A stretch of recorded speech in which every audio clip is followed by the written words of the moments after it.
अब दास को भेजा उस परमात्मा ने, कैसे भेजा है अप्रमाण देते हैं, वैसे कहने से बात नहीं बनती।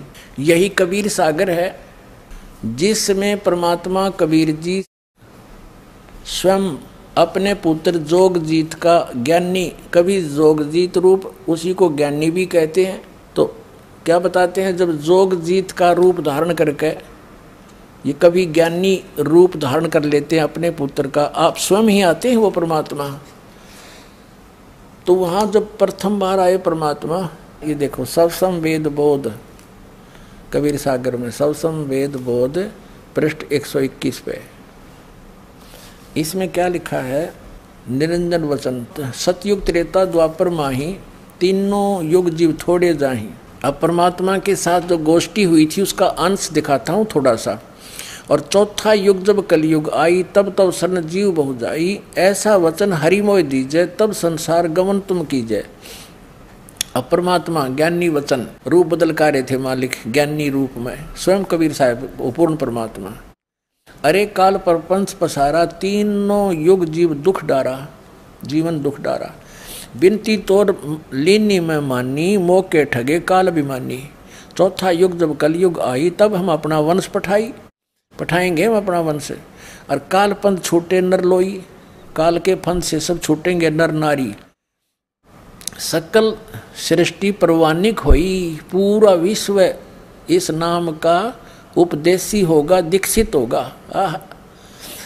फिर घर घर देखो बोध विचारा, घर घर देखो बोध विचारा, सतनाम सब ठोर उचारा। इस सतनाम का सब जगह उच्चारण होगा, नाम जाप सबको बताया जाएगा। और 5505 जब ये वचन होगा साचा, कलयुग बीत जाए जब एता, सब जीव परम पुरुष पद चेता। ओए होए होए, हे मालिक। अब स्पष्ट कर दिया परमेश्वर कबीर जी ने कि दर्पदास, मेरी उसकी वार्ता हुई थी, तब मैंने ये जो आज मैं बोल रहा हूँ ना, अपना वंश भेजूंगा, सबको पूरा विश्व नाम लेगा, इस सतनाम का जाप किया करेंगे और सतयुग जैसा माहौल बनेगा ऐसा। तो ये मेरे वचन धर्मदास, जब युग कलयुग 5505 बीत जाएगा तब सच्चे होंगे। तब धर्मदास जी ने कहा, हे परमात्मा आपने उसको वचन दे दिया और ठीक है बाप कलयुग में आ भी गए। चौथी बार परमात्मा ने कहा, चारों युगों में आया हूँ मैं, लेकिन उस समय मैं बहुत कम जीवों को समझाया। अब कलयुग में धर्मदास मैं सबको पार करूंगा, जो इस नाम को ग्रहण कर लेगा और मेरे ज्ञान को मान लेगा। तब इस काल ने क्या कहा था वहां पर कि जाओ जोगजीत संसारा, जीव न माने कहा तुम्हारा। कहते हैं तेरे नाम से मैं 12 पंथ चलाऊंगा, 12 पंथ करूं मैं साजा, नाम तुम्हारा ले करूं आवाजा। इन 12 पंथ नाम जो ले ही वो हमारे मुख में आन सबोई, और अनेक पंथ चलाऊं या विद जीवों को भरमाऊं। जाओ जोग जीत संसारा, जीव न माने कहा तुम्हारा। जीव तुम्हारा वचन नहीं माने और हमारी ओढ़ हो बात बखाने, हमारे पक्ष में खड़े होकर तेरे साथ विवाद करेंगे। कलयुग में ऐसा कर दूंगा और तेरे नाम ते, कबीर कबीर के नाम ते सारे गुण गाओगे, कबीर साहब कबीर साहब, और सारे नकली पंथ काल के दूतों से चलवा दूंगा। और जब तू जाएगा या कोई तेरा संदेश वाहक जाएगा सच्चा, तो उसकी कोई नहीं सुनेगा। उस समय सभी कोई देवी देवता पूजन पे हैं, कोई मंदिर तीर्थ के पूजने पे, कोई मंदिर मस्जिद गुरुद्वारों तक सीमित कर दूंगा और तेरे नाम तो कबीर पंथ के नाम से 12 पंथ चला दूंगा। तब कबीर साहब ने सारा कुछ बताया धर्मदास जी को। धर्मदास जी चिंतित हो गए कि हे परमात्मा, एक तरफ तो आप कह रहे हो कि मेरे वंशों को आप पार करोगे, मेरे वंशजों को।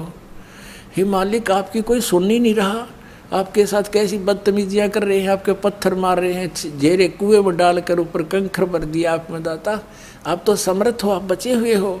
तो दाता आप कह रहे हो कि आगे तो घोर कलयुग आएगा, अभी तक तो इंसानियत शेष है इंसानों में मालिक, भगवान का डर भी है, लेकिन आगे कहो फिर वो पिछली पीढ़ी में पार करोगे तब तो और जुल्म हो जाएगा। तो जब कैसे आगे कैसे पार कर पाओगे आप इन अपने बच्चों को। तब कबीर साहब ने कहा, धर्मदास कलयुग बीतता 5505, जब कलयुग 5505 वर्ष बीत जाएगा उस दिन मेरा ये बात वचन जो आज मैं तू बोल रहा हूँ और तू सूक्ष्म वेद में लिख रहा है, ये वचन मेरे तब सच्चे होंगे। घर घर में इस ज्ञान का प्रचार होगा। और एक जैसे ये 12 पंथ चलेंगे, 12वां पंथ गरीबदास पंथ होगा, और उस गरीबदास का पंथ चल चुका होगा, उसमें मेरी महिमा की वाणी प्रकट होगी गरीबदास जी द्वारा। और गरीबदास जी को मैं वो सही मंत्र दूंगा सारे, और वो लिख देगा ग्रंथ सा अपनी वाणी में, लेकिन वो प्रदान नहीं करेगा किसी को, उसको हम आदेश देंगे। और फिर उस गरीबदास जी का जो पंथ चलेगा, उस गरीबदास वाले पंथ में जब 5505 यानी 5500 के आसपास जो समय निकट होगा पिछली पीढ़ी का, तो उस समय मैं स्वयं आऊँगा, मैं स्वयं आऊँगा और इन 12 पंथों को मिटा के एक यथार्थ कबीर पंथ चलाऊंगा।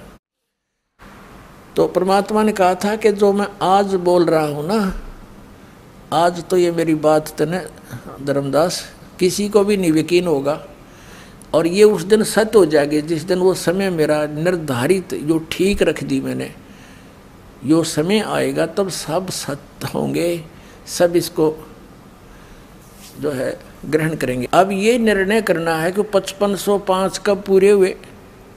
अब 2 मिनट में कर लेते हैं, दिखाते हैं आपको। अपने आत्माओं, अपने हिंदू समाज में शंकराचार्यों द्वारा दिए गए ज्ञान को हम ऑथेंटिक मानते हैं। अब उन्हीं के अंदर प्रमाणित करते हैं कि आज कलयुग कितना बीत गया। अब देखिएगा, एक पुस्तक है हिमालय तीर्थ, और इसके कौन है संपादक, JP नंबूरी, उप मुख्य कार्य अधिकारी, श्री बद्रीनाथ केदारनाथ मंदिर समिति। अर्थात कलयुग के 3000 वर्ष व्यतीत होने पर बौद्ध मीमांसकों के मत पर विजय प्राप्ति के लिए शंकर यति के रूप में आविर्भूत होंगे। यानी शंकराचार्य का जन्म जब कलयुग 3000 वर्ष बीत जाएगा तब होगा, ये इनका भविष्यवाणी थी। और ये कब हुआ? ईसा मसीह जी से 508 वर्ष पहले आदि शंकराचार्य जी का जन्म हुआ। देखिएगा, ये पुस्तक है ज्योतिर्मय ज्योतिर्मठ, और ये कहाँ से छपी है? ज्योतिर्मय ज्योतिर्मठ। अच्छा, यहाँ पर क्या लिखा है? आदि गुरु शंकराचार्य का संक्षिप्त जीवन परिचय। हम थोड़ा सा पढ़ेंगे अपने मतलब का। गुरु परंपरागत मठों के अनुसार उनका आविर्भाव, किनका? आदि शंकराचार्य का आविर्भाव काल ईसा पूर्व 508 या 476 वर्ष माना जाता है। अब 508 है ईसा पूर्व, 32 वर्ष की आयु में इनकी मृत्यु होगी। 30 में से 32 कम कर दो, 476। ये जब तक ईसा तक नहीं पहुंचेंगे तब तक ये उल्टे चलते हैं कैलकुलेशन, इधर को बढ़ेंगी तो वो घटेंगी। तो ईसा से 508 वर्ष पूर्व श्री शंकराचार्य जी का जन्म हुआ। ठीक है, अब इधर से हम गिनेंगे तो ईसा जी का जन्म हम सन 2000 से काउंट करें, आसानी से हो जाएगा। सन 2000 को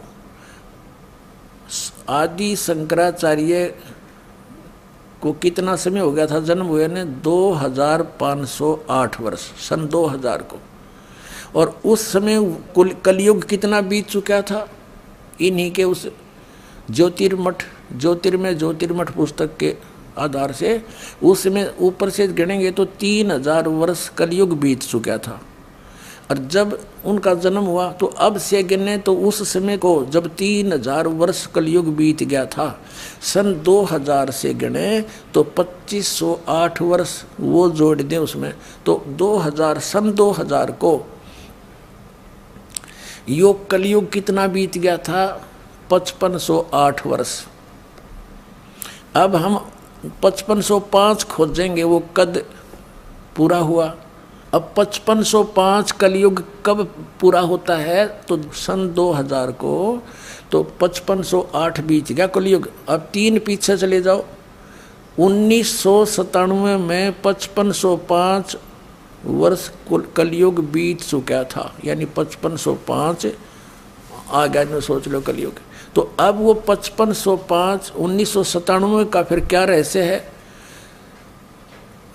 परमात्मा इस दास को फाल्गुन सुदी एकम सन 1997 मार्च में इस दास को कबीर परमात्मा मिले थे। उन्होंने कहा था कि बेटा अब वो समय आ गया है, डिस्क्लोज कर दे इस पूरे प्रोसेस को। बोलो सतगुरुदेव।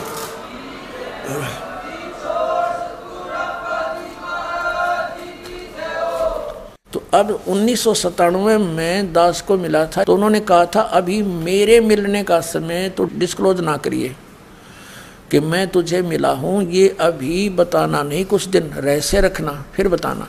सन 2005 में इस दास ने एक पुस्तक लिखी थी भक्ति और भगवान। उसके अंदर प्रमाण की दिया था कि किस किस को वो मालिक मिले, कैसे उस दृश्य को सतलोक को देखा, वापस छोड़ा, कौन से मंत्र दिए।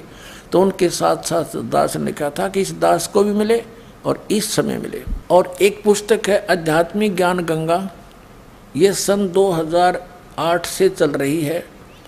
उस समय से इसके अंदर भी एक चैप्टर है, उसमें दिखाता हूँ दास ने इसका पहले वर्णन कर रखा है। ये ना सोचना कि अभी बनावटी बातें बना रहे हैं, नहीं, ये पहले से ऑलरेडी लिखा हुआ है। 1994 में दास को ये नाम मिला, ये मंत्र आदेश दिया मेरे गुरुदेव ने नाम देने का। तो 1994 में स्टार्ट हुआ, 95 96, इन 2-2.5 साल में कोई ज़्यादा संगत हमारी बनी नहीं। तो कहने का भाव ये है कि तब परमात्मा ने 1997 में कह दिया कि अब इसको खुले दिल से दे दे, अब सब देख लेंगे, इनको हम चलने दे। अब देखो, ये आध्यात्मिक ज्ञान गंगा है पुस्तक, ये आपको पढ़ने को मिलती है, यहाँ से ले सकते हो। इसके 538 पृष्ठ पे एक अध्याय है यथार्थ कबीर पंथ परिचय। यहाँ नीचे है मुझ रामपाल दास को परमेश्वर कबीर साहिब जी संवत 2054 फाल्गुन मास शुक्ल एकम पक्ष एकम मार्च 1997 को दिन के 10 बजे मिले थे तथा सार शब्द की वास्तविकता तथा संगत को दान करने का सही समय का संकेत देकर अंतर ध्यान हो गए थे।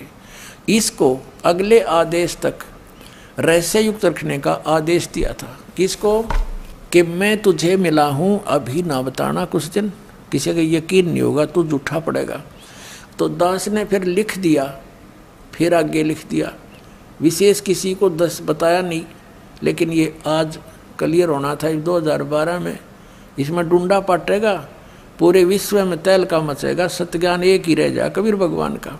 पुण्यात्माओं त्यागो उनको, और इतने प्रमाण दे दिए, दास को भेज रखा परम पिता ने खुल्लम खुल्ला का। ये दास पूरी पृथ्वी पर ज्ञान नहीं जो इस दास के पास है, और अपना कल्याण कराओ। बोलो सतगुरुदेव।